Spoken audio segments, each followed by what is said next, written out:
1972 সালের 3 জুলাই মুক্তিযুদ্ধে পরাজিত অসংখ্য পাকিস্তানি সেনা তখনও বন্দী ভারতের কারাগারে।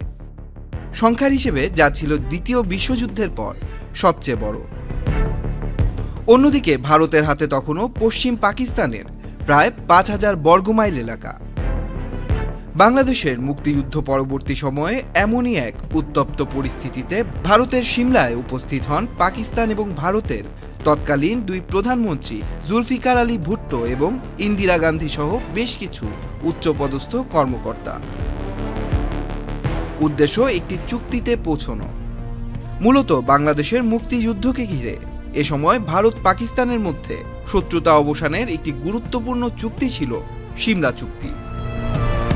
এই চুক্তিতে পাকিস্তানের সরকারি পরিসংখ্যান অনুযায়ী ভারতের কারাগারে আটক ৭৩,০০০ যুদ্ধবন্দী এবং পাকিস্তানের প্রায় ৫,০০০ বর্গমাইল এলাকা বিনিময়ে সমঝোতা স্বাক্ষর হয়।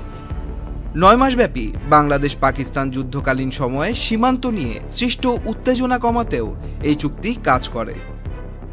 সিমলা চুক্তির অধীনে ভারত এবং পাকিস্তানের মধ্যে নিয়ন্ত্রণ রেখা গঠিত হয়। এই চুক্তির ভিত্তিতে নিয়ন্ত্রণ রেখাকে স্কেল হিসেবে বিবেচনা করে একে অপরের ভূখণ্ড থেকে সেনা প্রত্যাহারে সম্মত হয় ভারত এবং পাকিস্তান। চুক্তিতে ভারত ও পাকিস্তান একমত হয় কাশ্মীর ইস্যু শান্তিপূর্ণ ও দ্বিপাক্ষিক আলোচনার মাধ্যমে নিরসনের বিষয়ে। এ বিষয়ে জাতিসংঘের মতো তৃতীয় পক্ষের কোনো হস্তক্ষেপ থাকবে না। দুই পক্ষ প্রতিশ্রুতি দেয় যে একে অপরের সার্বভৌমত্ব, ভৌগোলিক অখণ্ডতা ও রাজনৈতিক স্বাধীনতা সম্মান করবে ও আভ্যন্তরীণ বিষয়ে হস্তক্ষেপ করবে না। দুই পক্ষের সাংস্কৃতিক আদান প্রদান, কূটনৈতিক সম্পর্ক স্থাপন সহ যোগাযোগ ও বাণিজ্য ব্যবস্থা বিষয়ক সমঝোতাও হয় এই চুক্তিতে।